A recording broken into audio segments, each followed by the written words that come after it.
Buletin Didik 30 Mei bersama saya Zaiti Zubir. Salam hormat dan salam sejahtera. Majlis Keselamatan Negara MKN memutuskan orang awam hanya dibenarkan keluar rumah bagi tujuan pembelian makanan dan ubat-ubatan. Perkara itu berkuat kuasa sepanjang penutupan penuh Perintah Kawalan Pergerakan PKP bermula Selasa hingga 14 Jun ini. Untuk keluar rumah, kita hanya membenarkan keluar rumah untuk membeli barang keperluan sahaja, iaitu untuk pembelian makanan, pembelian ubat-ubatan, itu saja. Dan kita hanya membenarkan 2 orang keluar daripada rumah untuk membeli keperluan asasi tadi, kecuali perkara-perkara yang melibatkan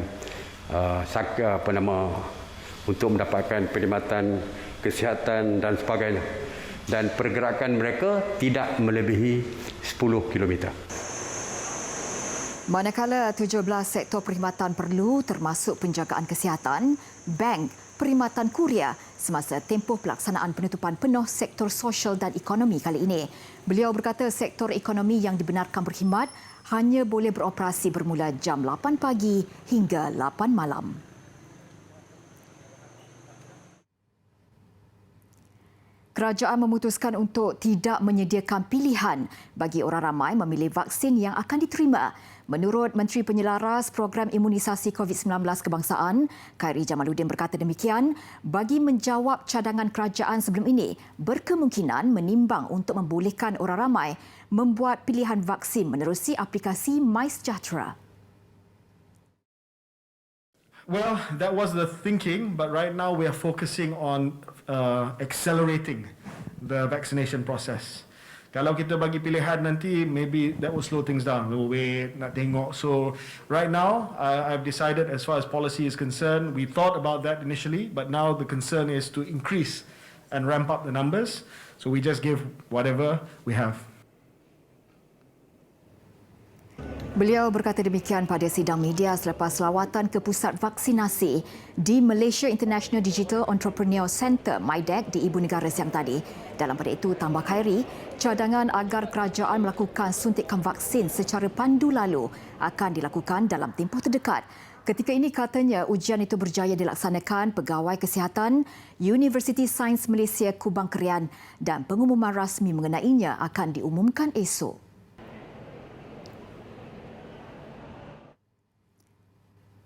Selepas merekodkan lebih 9,000 kes semalam, hari ini jumlah kes baharu di Malaysia turun kepada 6,999 kes dengan 79 kematian. Kes tempatan ialah 6,995 kes, iaitu melibatkan 6,385 warga negara bersamaan dengan 91.3%, dan 610 bukan warga negara bersamaan dengan 8.7%. Kes aktif dengan kebolehjangkitan semakin meningkat kepada 78,017 kes. Kes yang memerlukan rawatan di unit rawatan rapi iaitu di ICU ialah 846 kes.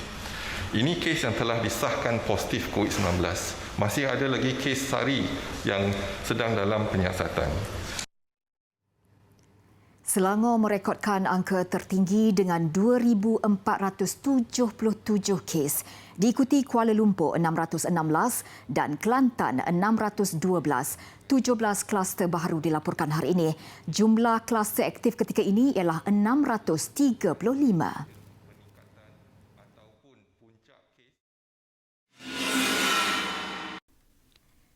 Sementara itu, Tan Sri Dr. Nur Hisham menerusi ciapan di Twitter memaklumkan kontena bagi menyimpan mayat individu yang meninggal dunia disebabkan COVID-19 kini ditempatkan di 3 lagi hospital.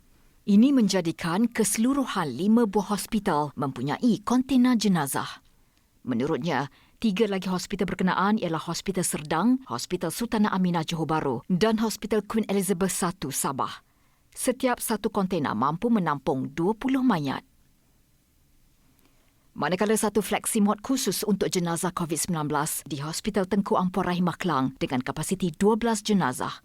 Beliau berkata, bilik simpanan mayat di hospital-hospital Kementerian Kesihatan mula penuh dan semakin sukar untuk menampung jumlah jenazah.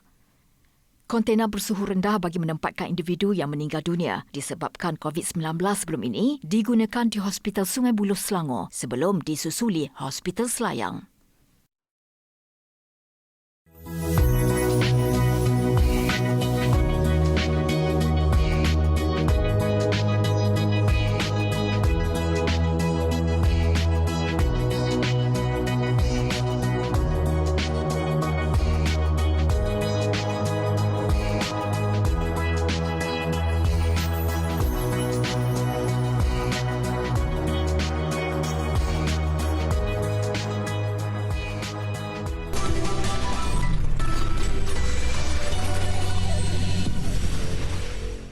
Bersua kembali, perkembangan psikomotor anak-anak dapat diperluas melalui pelbagai aktiviti di rumah, bukan sahaja membantu ibu bapa dan meringankan kerja dalam usaha menjana pendapatan keluarga.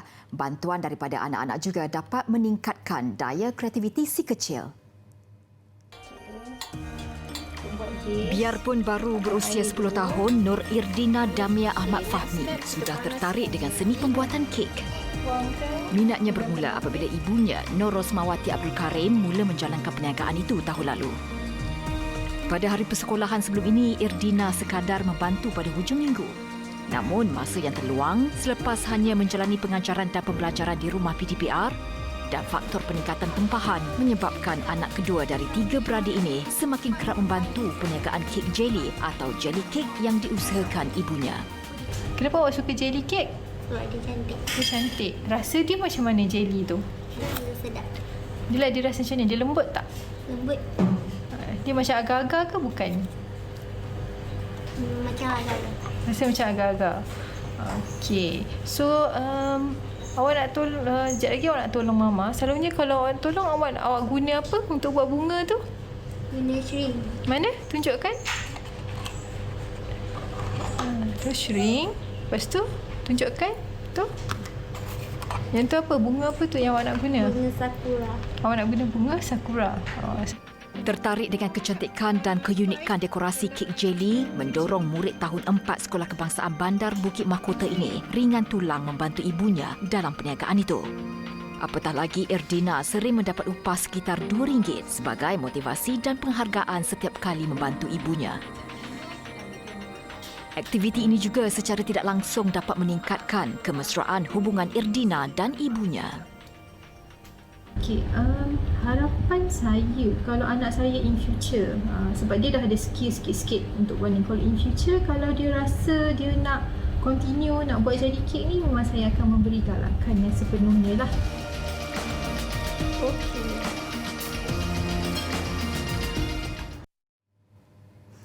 Tarian zapin sememangnya sinonim dengan masyarakat di negeri Johor.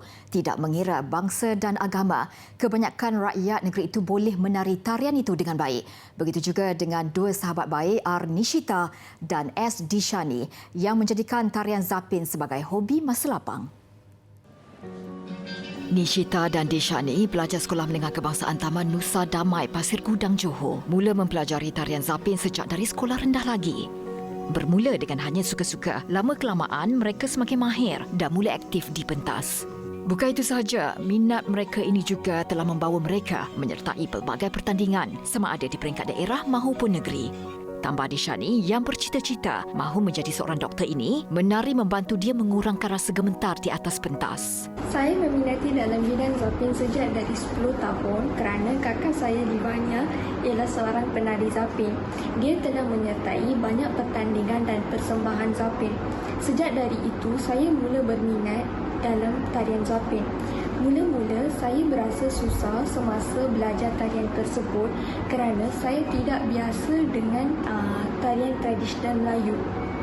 Selepas mengikuti latihan berterusan, saya sudah biasa dengan tarian zapin. Tarian ini dapat meningkatkan keyakinan diri saya kerana lagu-lagu yang dimainkan sewaktu persembahan memberikan kesan positif dan dapat saya menghilangkan perasaan gemetar di atas pentas semasa membuat persembahan. Pandemik COVID-19 yang melanda negara ketika ini menghadkan penglibatan mereka. Namun kerana kedua-duanya bakal menduduki peperiksaan CJ Pelajaran Malaysia tahun ini, mereka kini menumpukan perhatian kepada pelajaran dan sesi PTPR.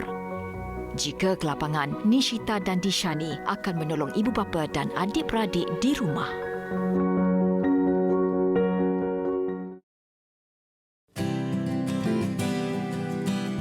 Arang itu jika dibasuh dengan air mawar sekalipun, tiada akan putih. Orang jahat biarpun diberi kesenangan, namun kalau mendapat kesempatan, akan diulangnya juga perbuatan jahatnya itu.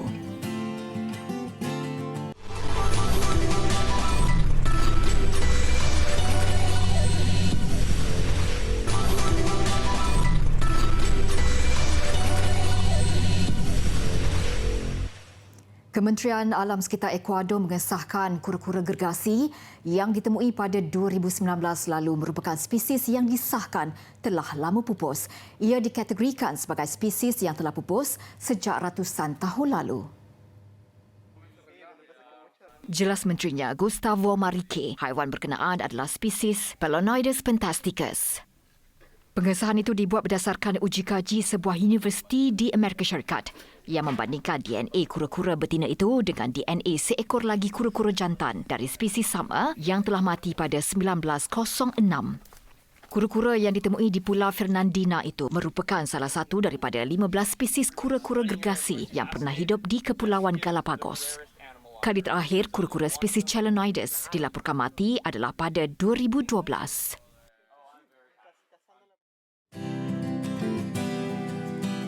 Kalaulah hendak membeli kain, belilah kain tahan pelasah. Kalaulah awak menjadi pemimpin, jadilah pemimpin bertahan susah.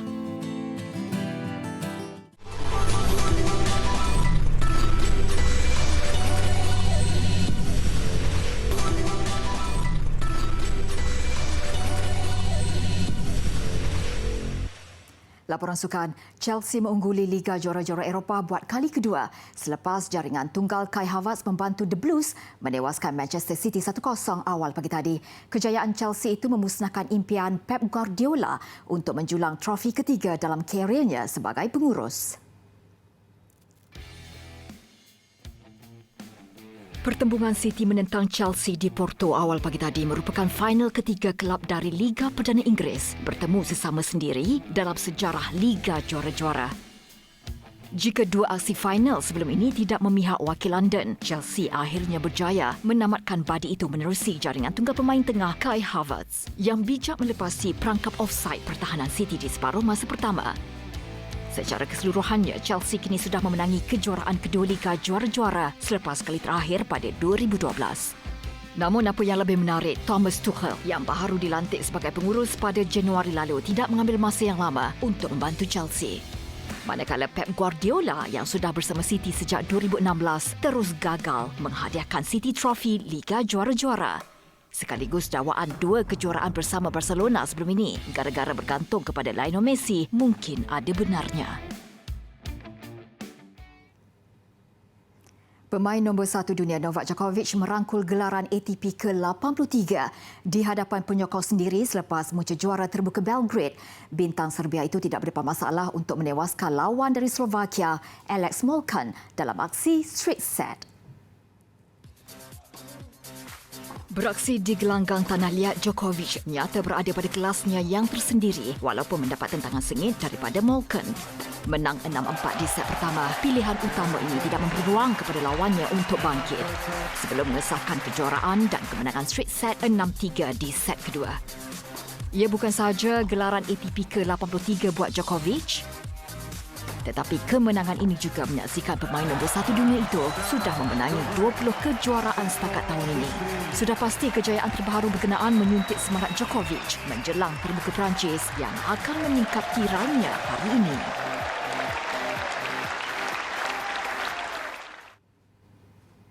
Aksi Moto Speedway di kawasan Tasik Beku mengakhiri buletin didik malam ini. Dengan itu saya Zaiti Zubir, salam hormat dan jumpa lagi.